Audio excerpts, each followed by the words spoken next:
What's up, YouTube? This is Too Raw for TV. Alright, so before I get into this video, I want to give a shout out to Kane Tremaine for the $15 donation via the Cash App. Leaves a note saying, "Great work on the NBA Too Raw and everything else, 100.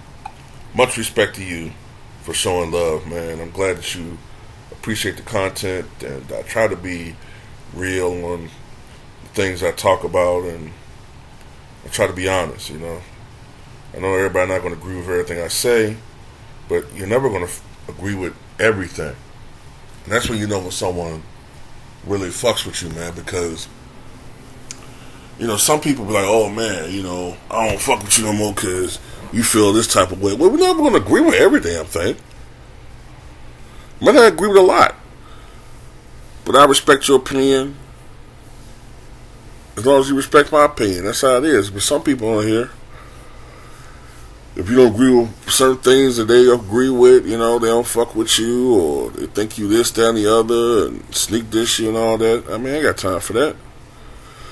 So much respect to you all for showing love to the channel, man. So, a subscriber of mine brought up a very interesting point, man.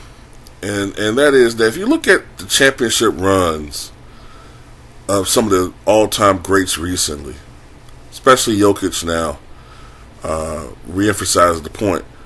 Why does LeBron James need a super team? And why does he always need a super team? And when I look at that fact, that shrinks him historically. It does. It shrinks him. He cannot be in that GOAT conversation. Because why does this guy in particular always need a super team?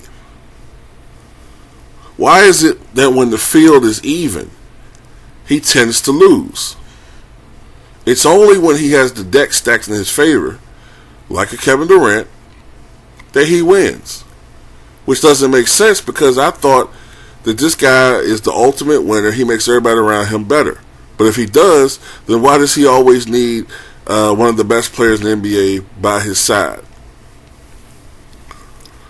Kawhi Leonard, as lamented as he is today for, not playing, not being available, not putting it out there all for his team, one thing that you can't take away from him was that championship run in 2019. That cemented him as one of the all-time greats. No matter how fleeting his NBA greatness may be, he was traded to a team that he didn't ask to be traded to. It was almost like the Spurs traded him there out of spite. He made the best of it. Had one of the great championship runs in the history of the NBA. Won a title. Probably the last title that team's going to win in quite some time. And he did it, to the best of my knowledge, without another top 75 player on that team. At least nobody in their prime, but I don't think he did it with another top 75 player. Then you fast forward past the bubble, and you go to Giannis Antetokounmpo. Now, people can talk about the competition, and if this guy had his foot there, and if this guy didn't get hurt, and that guy, micro-analyzing his season, because they don't want to give him credit. But at the end of the day, Giannis led one of the smallest markets in the NBA to their first championship in some 50 years at the time. And he did it without another top 75 all-time player. Steph Curry exercised his demons the very next season and led the Golden State Warriors to a championship without Kevin Durant, shrinking Kevin Durant's legacy, in my opinion, by a certain degree. Leading his then world champion Warriors over the Boston Celtics, clearly being the catalyst for that team during that playoff run, during that season. And he did it that season without another top 75 all-time player.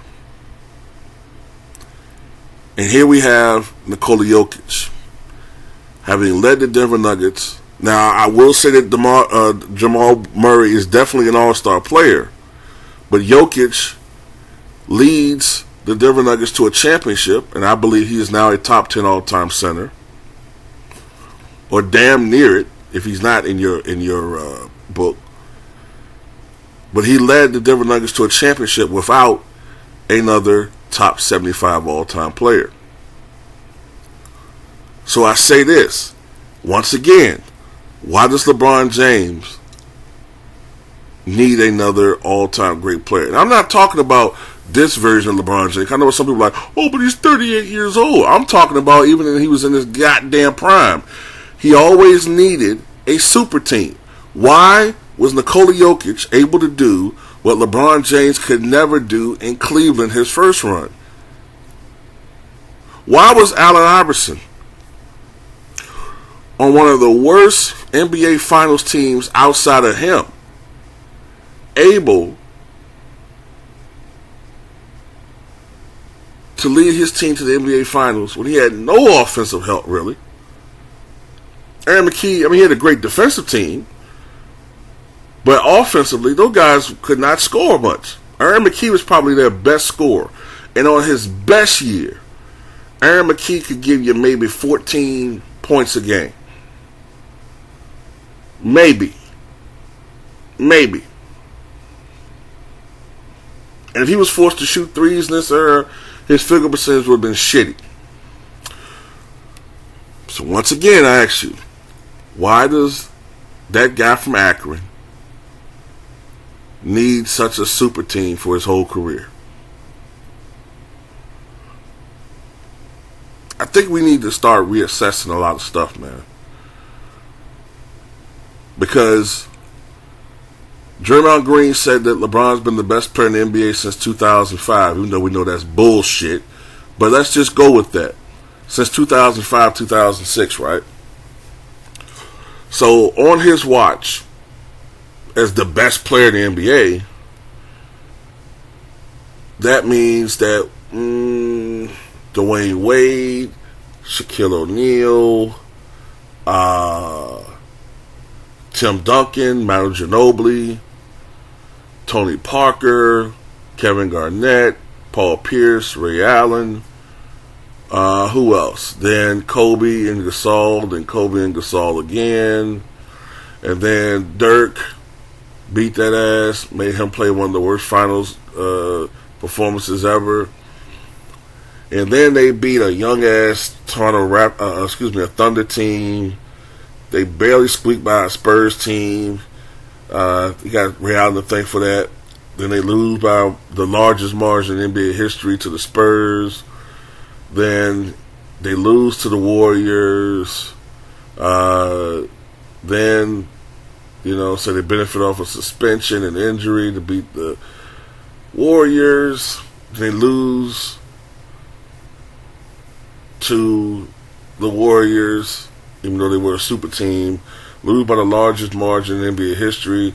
Then Kawhi Leonard wins. Then they get a bubble title. Then Giannis eats. And then Curry eats and redeems himself. And now Jokic eats. But it's supposed to be the age of LeBron, though.